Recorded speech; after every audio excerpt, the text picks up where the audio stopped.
Hey, my friends, it's Matt. This is the 10-Minute Bible Hour podcast. And a couple weeks ago, I was traveling with my family, and we had an Uber driver, and I could not quite place her accent, but it seemed really familiar. And I don't know if you're supposed to ask. I think it's friendly to ask. I like to know where people are from, so I always ask. And I asked, where are you from?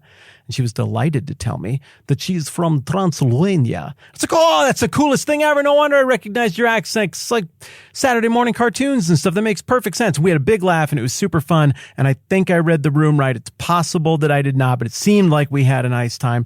And so I started asking her questions about Romania and Transylvania. What are the mountains like there? Is it spooky in the fall?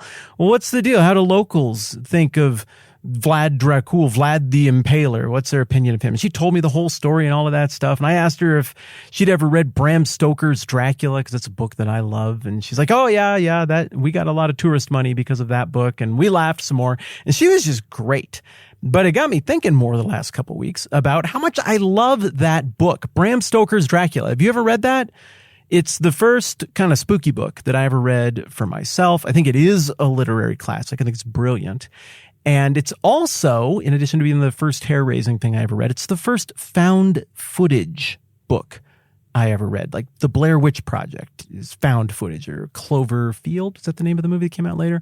It's found footage. It's not just a single camera that goes around and knows all and sees all. It's like cell phone footage and security camera footage, and it's all cobbled together like there's an all-knowing editor after the fact who got access to all of that to put it together to tell the story without adding the narrator's own voice.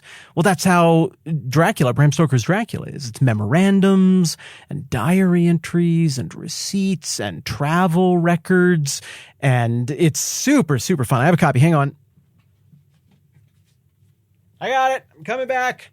I got a copy of it. I got the copy that I first bought and that I first read way back when. So the chapters in this book, for example, are like, here's one, Dr. Seward's diary. So you're getting it from the perspective of Dr. Seward. Mina Harker's journal. There's more Dr. Seward's diary. What else we got in here? Some Van Helsing, because he sounds cool. The Pall Mall Gazette. There's a newspaper clipping that's part of this. Lucy Westerna's diary. Yeah, and so it's a whole bunch of stuff like that, and it all adds up to one big cohesive story, but you encounter it in such a weird and interesting way. Okay, there's a reason that I'm telling you all about this. No, there are two reasons that I'm telling you about this. One, because I thought it was really cool that lady was from Transylvania, and that we got to talk about Bram Stoker's Dracula. And two, because it's kind of how Ezra and Nehemiah are. Ezra and Nehemiah they're really one book. Some people even argue that 1st and 2nd Chronicles and Ezra and Nehemiah are all one big block of writing meant to sort of reset the whole story of the Old Testament in light of the stuff that went down in exile. I don't know if they're all necessarily to be viewed as one volume, but I'm pretty convinced that Ezra and Nehemiah were originally considered one volume, and there's still different traditions that view them basically as one thing. Obviously, in the Protestant Christian Bible, it's Ezra and then Nehemiah, but it looks like there's a lot of shared authorship or oversight or shared editing between the two, but you can't really say Ezra wrote Ezra and Nehemiah, or Nehemiah wrote Ezra and Nehemiah. I don't think that would make sense anyway, because there isn't one author. The author of this book is really more of an editor or an aggregator, because you get some narrative. You'll see this as we get into it. There's some of it that's the 10,000-foot view, and the all-knowing narrator just says, and then this happened in the royal court of Artaxerxes, and he said this, and Nehemiah said that, and then this thing occurred. But then there's also records that are clearly born out of travel receipts. That clearly, whoever wrote this had access to itineraries and bills that were probably sent by one party, probably back to the throne, to be paid out. There's also letters from people who like Nehemiah, and also letters from people who don't like Nehemiah and other characters in the book. There's also personal reflections from Nehemiah and Ezra that are present in here. In some, I added this up a while back. I don't remember the exact number, but I think I came up with maybe as few as 6, maybe as many as 10 different types of sources that are being cobbled together here. And that's really cool, in part just because we don't know that much about Persia. We don't have that much original stuff from Persia, which is just crazy that this incredible empire came and went, that they dominated basically the whole known world, that they dominated culture, that they latched on to an entire globe's worth of different people's cultures and somehow amalgamized all of that into one mega meta culture that centered around the Persian kings, the Persian emperors. And this just dominated for 250-ish years. And then one little punk kid from Macedonia comes along, Alexander the Great, and wrecks the whole thing and completely shakes up the ant farm of that culture by mingling in Hellenism, Greekism. And so it's really just this tiny little window of uniquely Persian stuff, art, culture, sensibilities, humor, and we just get these tiny little glimpses into it. So it's like we hear whispers from Persia. It's like we see shadows of Persia. It's like we see gravitational holes of Persia where a thing culturally must have been because of the attraction to it and all that orbits around it, but you can't quite see what the thing is. I don't know if that analogy makes sense, but it makes sense in my heart. So I'm fascinated by Persia, and I think one of the things that gets underestimated and underappreciated about the Bible, especially Ezra and Nehemiah and Esther and a little bit of 2nd Chronicles and some of the prophets, is this is one of our most valuable sources at getting a sense of what Persia was like from an outside, non-Greek perspective.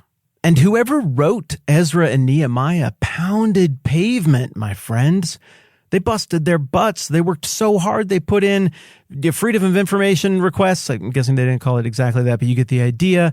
They put in requisitions. They dug through people's old receipt boxes, and they pieced together all of this stuff to give what adds up to being a stunningly reliable account, especially because of how much of this book doesn't happen in the voice of the author. Now, if you were here with me for Esther, think about how much of that book happened in the voice of the author. Pretty much all of it, right? I mean, where we get that a little bit of a decree here or there, but even that feels pretty paraphrasey. Yeah, we get the gist of Haman's decree.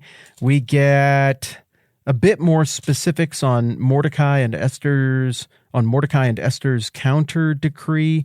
But really, for the most part, all of Esther is being delivered to us through the voice of whoever that author was.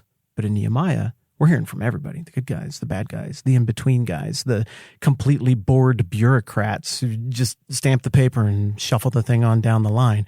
And it creates this very different historical experience from most other books of the Old Testament. Now, I think the Bible's wildly reliable. I have a very high, very optimistic view of the trustworthiness of the text. I know some of you maybe have a little different perspective on that. I love that we can still hang out together and we don't see everything the same way. I think this is why we can have nice things. But Ezra stands out to me as a very unique historical experience in the Old Testament, and I should say Ezra and Nehemiah. And I think it's going to be really fun for us to hit these different moments in the book and to think about what's happening here as best as we can through the lenses of whoever's voice we're getting this little detail from, and then also trying to read the whole thing in light of whoever did the work to assemble these things and whoever decided, now these are the receipts we're going to look at. This is the travel itinerary that's important. I'm not going to do that travel itinerary. This is the angry letter about Nehemiah's rebuilding project that we're going to include. There were 3 or 4 more, but they're kind of redundant.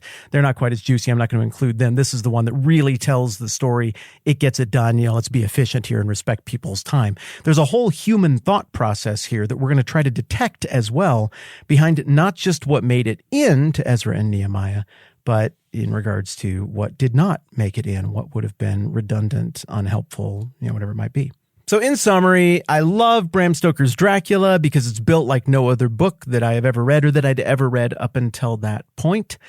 It made it a different experience for me, like I was living it in real time, like I was unpacking it, and like I couldn't just rely on a single all-seeing narrator to bail me out if I got confused.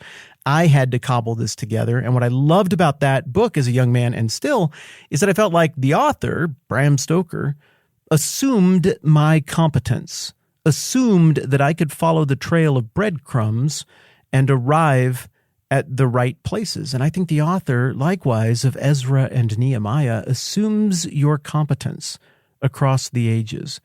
it assumes that the truth of the situation is so immutably obvious that if he just puts the details, the facts, without even really putting much of a spit shine on it in front of you, that the God-ordained truth of what's going on here, the narrative of this thing, and a right conclusion of what to make of it will be self-evident. And I think it's going to be a lot of fun to unpack a book like that together. I think the next thing that we need to do is get up to speed on Ezra. Again, I really want to get into Nehemiah very quickly, like the actual text.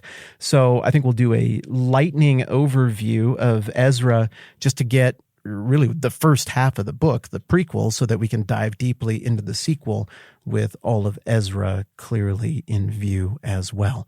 Man, I'm having fun. It is really good to be back. I know that for you, if you just listen to this every day, well, it feels like we've been hanging out every day since forever.